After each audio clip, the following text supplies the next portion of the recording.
Il m'est difficile de trouver les mots pour présenter Mahmoud Sha'ir. De façon générale, bon, et vous savez, j'ai participé à de nombreuses conférences.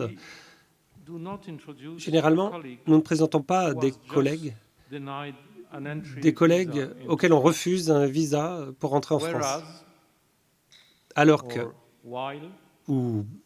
que pendant ce temps, ou alors parce que, peut-être, devrais-je dire, ses amis proches ont été tués par dizaines. Par conséquent, je suis ému aujourd'hui de dire quelques mots concernant Mahmoud Sha'ir et son travail. C'est un poète très éclairé, comme il vient d'être dit par Diana Allen. Mahmoud est l'un des écrivains qui a le plus œuvré pour la culture à Gaza. Il était à la tête de la plateforme indépendante culturelle en Review 28, qui a permis de nombreux écrivaines, femmes, hommes, de se faire un nom pour ce qu'ils étaient, elles étaient. C'est en partie grâce à lui, par conséquent, que nous avons vu tous ces poètes essaimer à partir de Gaza et fleurir. Aujourd'hui, il va nous parler de son travail littéraire, la façon dont il faut le comprendre, comme acte de résistance, mais également comme moyen de survie. Nous savons comment cette guerre, qui est un génocide contre Gaza, a frappé les infrastructures culturelles dès les premiers jours. Les manuscrits, les archives, les bibliothèques, les écoles, les universités, les collections privées, les musées, les églises, les mosquées. Tout ceci a été anéanti de façon méticuleuse, systématique, depuis 2 ans. Éducide, ça fait partie du génocide, l'éducide, car pour le génocide, il faut effacer la mémoire et le discours. Nous pouvons dire la même chose des peuples et des êtres humains. Lorsque nous ne savons plus qui nous sommes, où nos parents étaient, à quelle culture multiple nous appartenons, lorsque nous perdons l'utilisation belle de nos langues, du dialogue, de l'humour, de l'amour, et c'est plus ou moins la même chose, la poésie, dans ce cas-là, ça veut dire que la fin approche. Des personnes comme Mahmoud Sha'ir savent bien cela.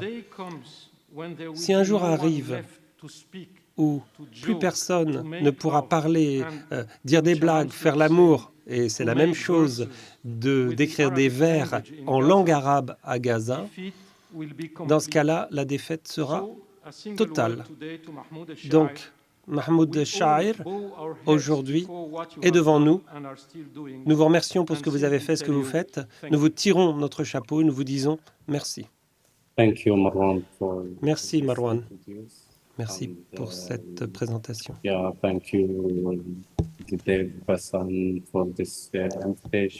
Je vous remercie tous.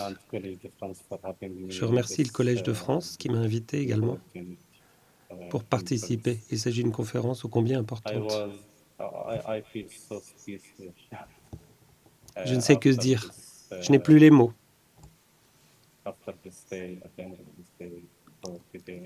Après ce que je viens d'avoir, après ce que j'ai entendu. Cependant, je souhaiterais vous parler non pas tant de quelque chose de personnel, de mon expérience personnelle, mais plutôt vous parler d'une expérience d'un peuple.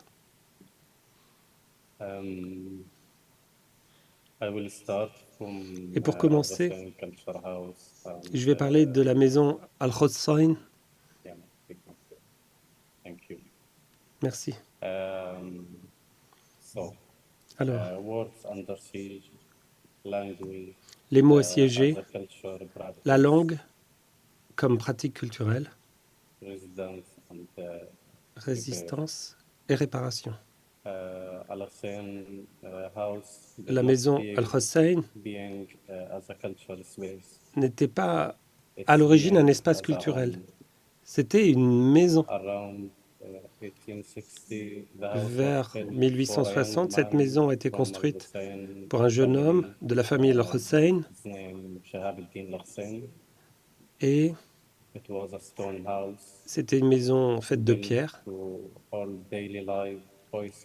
pour la vie quotidienne, construite pour accueillir cette vie quotidienne.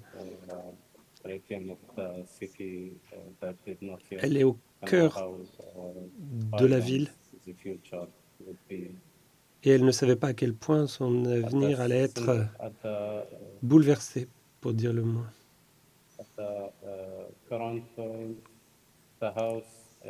À certains moments, cette maison a cessé sa fonction de foyer. La famille a été expulsée et le bâtiment a été repris par les Britanniques, plus exactement l'administration coloniale britannique. C'est devenu un lieu où le gouvernement de Gaza rencontrait les responsables locaux.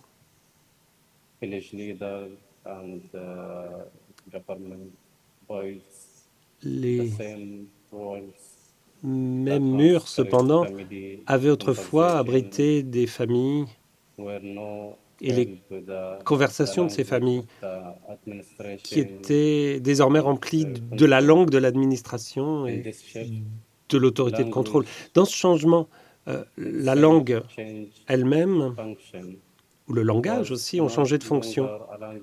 C'était plus la langue du vivre ensemble, mais une langue imposée qui nous a été jetée. Ma langue était sous siège, assiégée, et tout autour de Gaza, les fermetures ont commencé.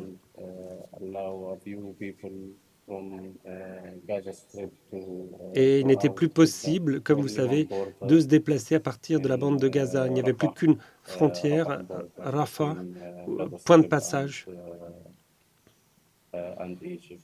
et l'Égypte. Donc, sous cette occupation,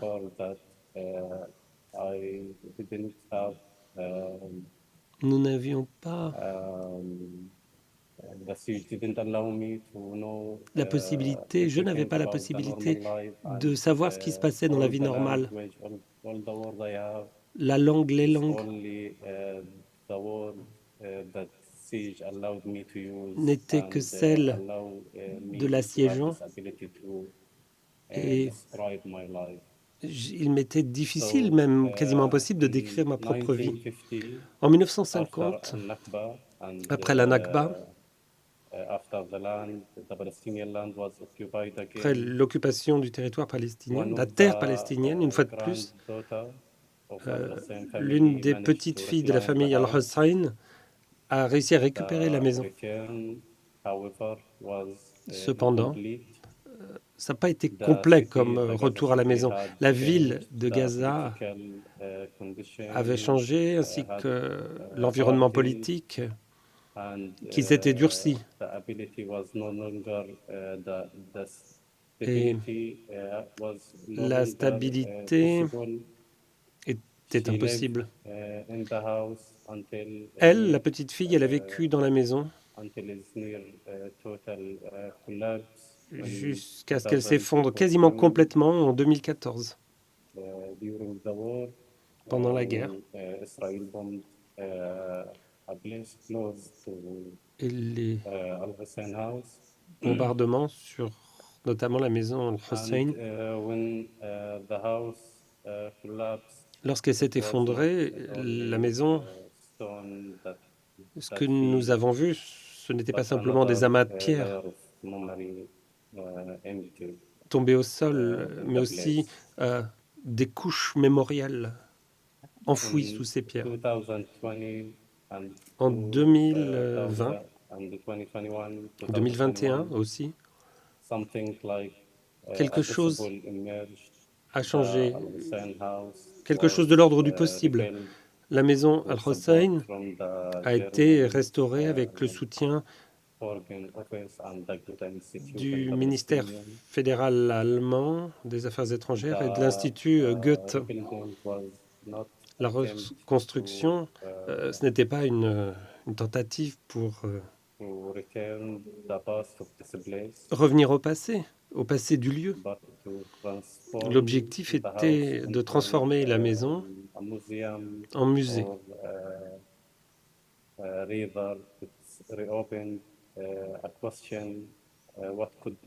L'objectif était de rouvrir une question. Que pouvait devenir ce lieu maintenant? Lorsque la maison a finalement ouvert ses portes à nouveau, c'était bien sûr un espace de vie, un espace où la langue pouvait revenir. Pas sous forme de langue unique, de langue autorisée, mais la langue... Désolé, j'ai parfois du mal à trouver les mots en anglais. Une langue qui était la nôtre. L'équipe Magazine 28 a été chargée de coordonner le programme culturel dans la maison. Pendant la coordination, ce n'était pas une forme de contrôle, là. C'était compris comme une attention portée à ceux qui rentraient dans la maison et une attention pour que les conditions fragiles de la culture existent pour le redéveloppement de la culture à Gaza. Donc le magazine 28 Magazine, au moment où nous avons offert le 28 Magazine Galerie à Rafah, nous a permis en fait d'avoir deux espaces différents, deux géographies, mais deux géographies qui étaient fondées sur le même principe, c'est-à-dire un espace culturel qui n'appartient pas au gérant du lieu, mais donc qui n'appartient pas à ceux qui gèrent, comme je disais, le lieu, mais à ceux qui utilisent le lieu. Dès le début, notre travail ne consistait pas à imposer des programmes qui auraient été estampillés, si je peux dire, par le magazine 28 Magazine. Bien au contraire. Nous avons décidé de nous attacher à encourager les groupes de jeunes, les institutions, pour venir, pour partager l'espace et pour façonner ce lieu sur la base de leurs besoins. L'objectif donné à l'équipe, c'était d'ouvrir les portes et pas d'occuper le centre. À partir de l'été 2021 jusqu'à octobre 2023, la culture a vécu dans ces deux espaces. Et cela n'a pas pris fin. Tout était peut-être sous forme irrégulière, c'est vrai. C'est-à-dire, il y a eu de l'intensité. L'intensité a été suivie par des moments de vide. Cependant, ce mouvement a perduré. Il ne s'est jamais arrêté. Il y a eu des ateliers, des films qui ont été montrés, des salons culturels. Il y a eu des textes qui ont été lus. Il y a eu des débats qui ont suivi. Et cela, sans cette pression, sans la pression d'un objectif. Et souvent, le magazine 28 Magazine, ce n'était pas l'entité qui organisait. Donc nous avons ouvert les portes et les gens ont rempli ces espaces. Ils les ont remplis avec ce dont ils avaient besoin. C'est là où la langue a commencé à regagner, retrouver quelque chose qui lui était propre, quelque chose de sa nature, oui. Et ce que nous voyions à ce moment, ce n'était pas un texte fini, terminé, qui viendrait d'une plateforme, une plateforme partagée, parlée, débattue.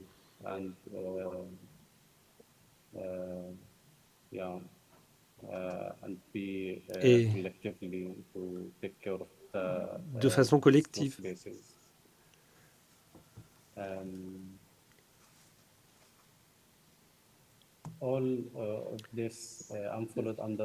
Tout ceci était pendant l'occupation. Il y avait des coupures d'électricité. Nous n'avions pas non plus beaucoup de choses que nous pouvions faire. Il y avait des restrictions. Mais avant octobre 23, voilà, c'était la situation. Et nous sommes là, nous nous exprimons, nous sommes parfois en désaccord, mais nous pouvons penser. Et ensuite, 20 octobre 2023, et tout s'est arrêté d'un coup. Cet espace a été détruit, et ces lieux aussi qui abritaient la langue, le langage, sont devenus, qui étaient des lieux de soins, de l'attention aux autres, sont devenus soit des lieux disparus, soit s'étaient transformés en nous, en pratique collective de la langue. Et les relations construites à ce moment, comme je le disais, ne dépendaient pas de grandes institutions. Et presque toutes ces conditions étaient devenues impossibles. Maintenant, je voudrais vous lire un court texte que j'ai rédigé à Maossi Khan Younis en juillet 2025. Je veux la paix, maintenant, pas demain, pas après que j'ai été épuisé par une attente interminable. Je veux la paix maintenant, immédiatement, comme le baiser d'une mère qui réveille son enfant, comme le premier souffle de l'aube qui berce le visage d'une ville, comme le chant des oiseaux qui s'infiltrent par les fenêtres dans une maison. Je veux marcher. Je veux que Nai et Madj me tiennent la main. Je veux que nous puissions compter nos pas sur le trottoir et non pas la distance qui nous sépare. Je veux que nous marchions en direction du bonheur. Je veux respirer sans que la poussière ne remplisse mes poumons. Je veux dormir sans que mon sort ne soit réveillé brutalement par le grondement des explosions. Je veux marcher sans que mon regard ne se tourne instinctivement vers le ciel, comme le font les survivants.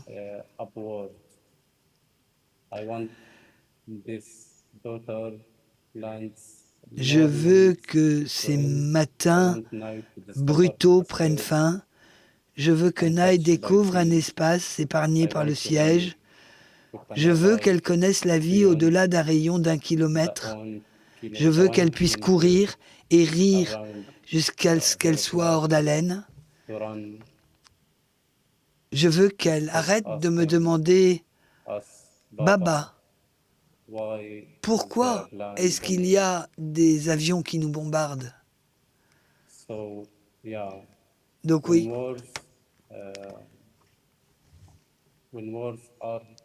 lorsque les mots sont assiégés, nous devons entendre la musique. C'est un moyen, les mots deviennent un moyen d'organiser la vie.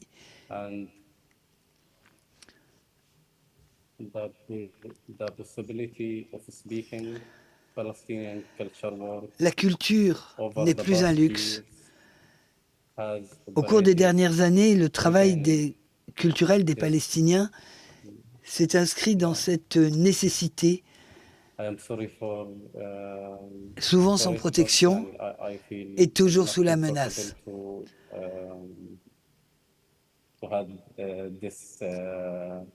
Il ne s'agit pas de l'histoire d'une seule institution, c'est l'histoire d'une pratique culturelle. Et j'ai un petit peu de mal en anglais pour vous en dire plus parce que malheureusement mon anglais n'est pas suffisamment bon pour pouvoir aller plus loin. Donc je vous prie de bien vouloir m'excuser. Je vais vous quitter en vous disant que dans un lieu comme Gaza, ce travail culturel ne relève pas du symbole. Ce travail culturel, c'est ni plus ni moins un acte de survie. Voilà. Merci de m'avoir accueilli.